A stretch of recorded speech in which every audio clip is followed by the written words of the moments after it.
ಈ ರೆಸಿಪಿ ಇನ್ಸ್ಟಾಗ್ರಾಮಲ್ಲಿ ರೀಲ್ಸ್ ನೋಡುವಾಗ ನನಗೆ ಸಿಕ್ತು. ಇದರ ಹೆಸರು ನಿಜವಾಗ್ಲೂ ಮರ್ತೋಗಿದೆ. ಇನ್ನೊಂದ್ಸತಿ ಏನಾದರೂ ಆ ರೆಸಿಪಿ ಕಂಡ್ರೆ ಅದರ ಹೆಸರು ಅಂತ ತಿಳ್ಕೊಂಡು ನಾನು ಹೇಳ್ತೀನಿ. ಬಟ್ ನೋಡೋದಕ್ಕೆ ತುಂಬಾ ಟೇಸ್ಟಿಯಾಗಿ ಮತ್ತು ಜ್ಯೂಸಿಯಾಗಿ ಚಿಕನ್ ಇದು ಕಾಣ್ತಾ ಇತ್ತು.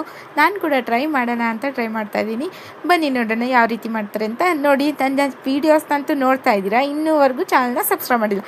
ಬೇಗ ಹೋಗಿ ಚಾನಲ್ನ ಸಬ್ಸ್ಕ್ರೈಬ್ ಮಾಡಿ ಆಯಿತಾ. ಎಂತ ಈಸಿ ರೆಸಿಪಿ ಗೊತ್ತಾ, ನಾನು ನಿಮ್ಮ ಜೊತೆ ಬೇಗ ಶೇರ್ ಮಾಡ್ತೀನಿ. ಒಂದು ಯಾವ ರೀತಿ ಮಾಡೋದು ಅಂತ ತೋರಿಸ್ತೀನಿ. ನೋಡ್ತಾ ಇರ್ಬೋದು ಚಿಕನ್ ಕೂಡ ಎಷ್ಟು ಚೆಂದ ಬೆಂದಿದೆ.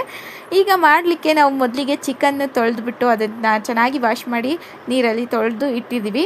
ಈಗ ಚಕ್ಕೆ, ಲವಂಗ, ಏಲಕ್ಕಿ, ಕೊತ್ತಂಬರಿ, ಶುಂಠಿ, ಬೆಳ್ಳುಳ್ಳಿ, ಟೊಮೆಟೊ, ಈರುಳ್ಳಿ, ಮೊಸರು, ಕೊತ್ತಂಬರಿ ಎಲ್ಲನೂ ಹಾಕಿ ರುಬ್ಬಿರ್ತಕ್ಕಂಥ ಮಸಾಲೆ, ಅಚ್ಕಾರದ ಪುಡಿ, ಉಪ್ಪು ರುಚಿಗೆ ತಕ್ಕಷ್ಟು, ಹಾಗೆ ಸ್ವಲ್ಪನೇ ಟೊಮೆಟೊ ಸಾಸು, ಕಾರ್ನ್ಫ್ಲವರು.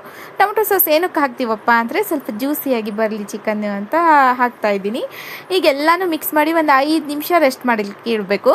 ಅದ ನಂತರ ಪ್ಯಾನ್ಗೆ ಕಡಾಯಿಗೆ ಎಣ್ಣೆಯನ್ನು ಹಾಕಿಬಿಟ್ಟು ಆ ಕಡಾಯಿಗೆ ಬಿಸಿ ಆದಮೇಲೆ ನಾವೇನು ಇದು ಮಿಕ್ಸರ್ ರೆಡಿ ಮಾಡಿ ಇಟ್ಟಿದ್ವಲ್ಲ ಇದನ್ನು ಪೂರ್ತಿ ಆ ಎಣ್ಣೆಯಲ್ಲಿ ಹಾಕಬೇಕು. ಇಷ್ಟೇ, ಸ್ವಲ್ಪ ನೋಡಿಬಿಟ್ಟು ನೀವು ಎಣ್ಣೆ ಹಾಕ್ಕೊಳ್ಳಿ. ಆ ಚಿಕನ್ ಎಲ್ಲನೂ ಬೇಯಬೇಕು ಚೆನ್ನಾಗಿ ಆ ಎಣ್ಣೆಯಲ್ಲೇ. ಇದಕ್ಕೆ ನೀರು ಏನೂ ಹಾಕಬಾರ್ದು, ಆ ಎಣ್ಣೆಲೇ ಇದು ಬೇಯಬೇಕು ಚೆನ್ನಾಗಿ. ಈಗ ನೋಡಿ, ಒಂದು ಕಡೆಯಿಂದ ಬೆಂದಿದೆ, ಇನ್ನೊಂದು ಕಡೆ ನಾನು ಇನ್ನೊಂದು 15 ನಿಮಿಷ ಇದನ್ನು ಬಿಡೋಣ. ಯಾಕಂದರೆ ತುಂಬ ಜ್ಯೂಸಿಯಾಗಿ ಆಗುತ್ತೆ. ಒಂದು ಸತಿ ನೀವು ಟ್ರೈ ಮಾಡಿ ಈ ರೆಸಿಪಿನ, ಖಂಡಿತವಾಗ್ಲೂ ಮನೇಲಿ ಎಲ್ಲರೂ ಇಷ್ಟಪಡ್ತಾರೆ. ಮಕ್ಕಳಂತೂ ತುಂಬಾ ಇಷ್ಟಪಟ್ಟು ತಿಂತಾರೆ. ಎಂಥ ಖಾರ ಎಂಥ ಜಾಸ್ತಿ ಏನೂ ಇರೋದಿಲ್ಲ, ತುಂಬ ಟೇಸ್ಟಿಯಾಗಿ ಸಖತ್ತಾಗಿ ಬರುತ್ತೆ. ಒಂದು ಸತಿ ಟ್ರೈ ಮಾಡಿ, ನಿಮಗೆ ಗೊತ್ತಾಗುತ್ತೆ ಎಂಥ ಚೆಂದ ಬಂತು ಈ ರೆಸಿಪಿ ಅಂತ. ನಾನು ಕೂಡ ಲೈಫಲ್ಲಿ ಮೊದಲನೇ ಬಾರಿ ಮಾಡಿದ್ದು, ಬಟ್ ಟೇಸ್ಟ್ ನನಗೆ ತುಂಬ ಇಷ್ಟ ಆಯಿತು. ಇನ್ಮೇಲಿಂದ ಚಿಕನ್ ತಂದಾಗ ಅದೇ ಸಾಂಬಾರು ಅದೇ ಕಬಾಬ್ ಮಾಡೋದಿಲ್ಲ, ಇದು ಕೂಡ ವೆರೈಟಿ ಆಗುಂಟು. ಇದನ್ನು ಪದೇ ಮಾಡ್ತೀನಿ.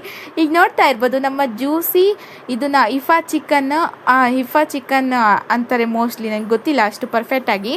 ಇದಕ್ಕೆ ಮೇಲ್ಗಡೆಯಿಂದ ಫ್ರೆಶ್ ಕ್ರೀಮ್ ಇದ್ದರೆ ಹಾಕ್ಕೊಳ್ಳಿ, ಇಲ್ಲಾಂದರೆ ಸ್ಕಿಪ್ ಮಾಡಿಬಿಡಿ. ಅವರು ಫ್ರೆಶ್ ಕ್ರೀಮ್ ಹಾಕಿ ತಿಂದ್ರಲ್ಲ, ನಾನು ಸ್ವಲ್ಪನೇ ಹಾಕಿದ್ದು, ನನಗೆ ಅದು ಇಷ್ಟ ಆಗಲ್ಲ, ಅದಕ್ಕೆ ಸ್ವಲ್ಪ ಹಾಕಿದೆ.